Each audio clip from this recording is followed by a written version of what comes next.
دو بزرگ بیٹھے تھے، ایک حضرت احمد رحمۃ اللہ علیہ اور ایک حضرت شرف الدین منیری رحمۃ اللہ علیہ۔ تو حضرت شرف الدین منیری کہنے لگے کہ دوست اصل میں وہ ہوتا ہے جو دوست کی طرف سے آنے والی تکلیف پر صبر کرے، جو اللہ کی طرف سے آنے والی تکلیف پہ صبر کرے وہ اللہ کا محبوب ہوتا ہے۔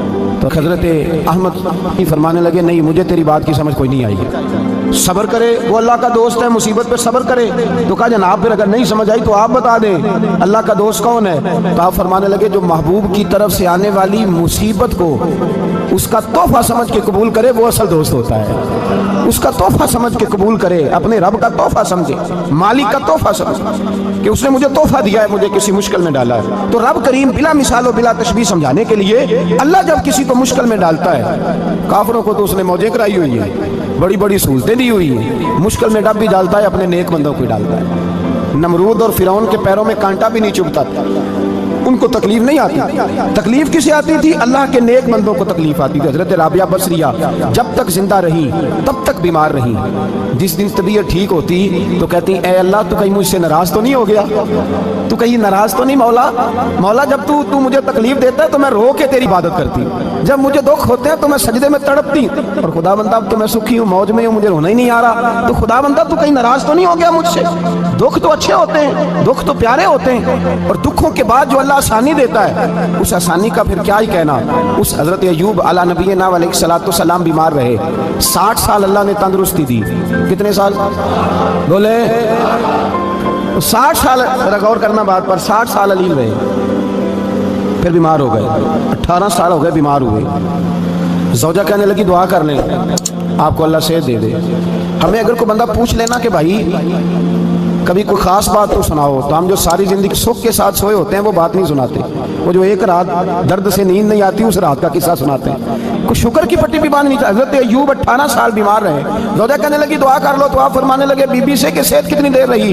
اس نے کہا 60 سال، تو آپ فرمانے لگے ذرا بیماری کو بھی 60 سال گزر لینے دو پھر دعا بھی کر لیں گے۔ یہ دعا کی اللہ، یہ لفظ کہے اللہ نے صحت دے دی، تندرستی آ گئی۔ ایک دن گھر میں بیٹھے بیٹھے زوجہ کہنے لگی کہ ایوب یہ بتاؤ دکھ اچھے کہ سکھ؟ آپ فرمانے لگے سارے دن ہی اللہ کے ہیں پر دکھ بڑے اچھے تھے، مجھ سے پوچھو تو دکھ بڑے اچھے تھے۔ کہا کس طرح؟ تو حضرت ایوب فرمانے لگے جب میں بیمار تھا تو 24 گھنٹے میں ایک دفعہ میرا رب میرا حال پوچھا کرتا تھا، ایک دفعہ میرا اللہ پوچھتا تھا ایوب تیرا حال کیا ہے؟ فرماتے ہیں 12 گھنٹے تو لذت ہی رہتی تھی کہ میرے رب نے میرا حال پوچھ لیا ہے، اور اگلے 12 گھنٹے میں انتظار کرتا تھا مالک حال دوبارہ کب پوچھے گا۔ فرمانے لگے اب صحت تو ہو گئی ہے پر اب میرا رب میرا حال تو نہیں نہ پوچھتا۔ بھائی مشکلات جو ہوتی ہیں وہ تو تجھے سجا دیتی ہیں، سوار دیتی ہیں، تجھے یاد آتا ہے کوئی اپنا، جب تجھے درد ہوتی ہے نا، تکلیف ہوتی ہے، پھر تیرا دل کرتا ہے کوئی کندھا ملے جہاں میں سر رکھ کے رہوں۔ پھر اسی لیے تو کسی درویش سے کسی نے پوچھا تھا اپنا کون ہوتا ہے؟ تو کہا جو تجھے دکھ کے وقت یاد آئے وہ تیرا اپنا ہے، جو تجھے عین آزمائش کے وقت یاد آئے اور تجھے اس کا نمبر فوراً تیرے موبائل پہ چلنے لگے وہ تیرا اپنا سجن ہے، جس کو تو دکھ کے وقت یاد کرے۔ تو بھائی مشکلات کے بعد جو اللہ آسانی دیتا ہے، حضرت ابراہیم کو آگ میں بھی پھینکا گیا، حضرت ابراہیم علیہ السلام کو ستایا بھی گیا، نکالا بھی گیا، لیکن جب ان مشکلات سے گزرے تو میرا رب فرماتا ہے وَإِذِ ابْتَلَىٰ إِبْرَاهِيمَ رَبُّهُ بِكَلِمَاتٍ فَأَتَمَّهُنَّ قَالَ إِنِّي جَاعِلُكَ لِلنَّاسِ إِمَامًا۔ کہا جب ابراہیم پورے اترے تو پھر ہم نے انہیں امام بنا دیا۔ یا اللہ کس طرح کی امامت دی؟ فرمایا میں نے اتنی اعلیٰ شان عطا کی ہے کہ اپنے لاڈلے رسول کو جناب ابراہیم کی نسل میں پیدا فرما دیا ہے، میں نے مصطفیٰ کو ان کی نسل میں پیدا کر دیا، قیامت تک کے لیے ان کا وقار بڑھا دیا۔ اللہم صلی علی محمد وعلی آل محمد کما صلیت علی ابراہیم وعلی آل ابراہیم، ان کی عظمت بڑھا دی، اس لیے کہ جب وہ آزمائش سے گزر کر کے آئے پھر جو آسانی دی۔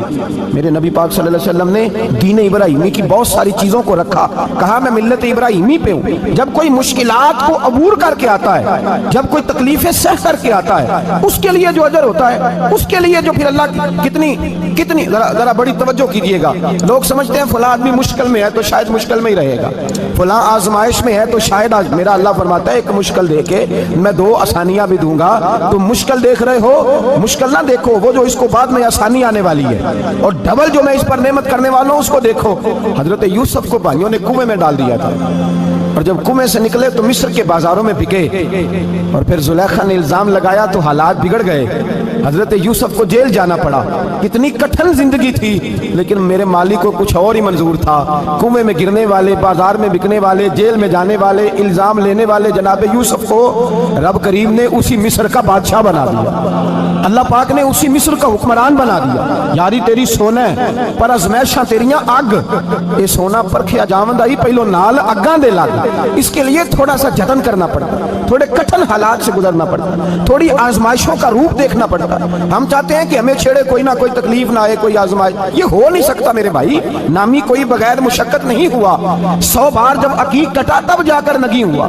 ہم چاہتے ہیں کہ ہمیں کچھ بھی دقت نہ آئے, مشکلات نہ آئے, اور مشکلات تو انسان کو سوارتی ہیں بھائی, وہ تو نکھارتی ہیں. کبھی پوچھا کرو جا کر کے کسی گندم کے دانے سے کہ تو کہاں کہاں سے ہو کے آیا ہے, کہاں کہاں سے نکل کے آیا ہے, تو وہ بتلائے گا کہ بڑے مشکل مراحل سے گزرا ہوں اور پھر اللہ نے مجھے طاقت دی ہے کہ میں انسان کے وجود کا حصہ بنا.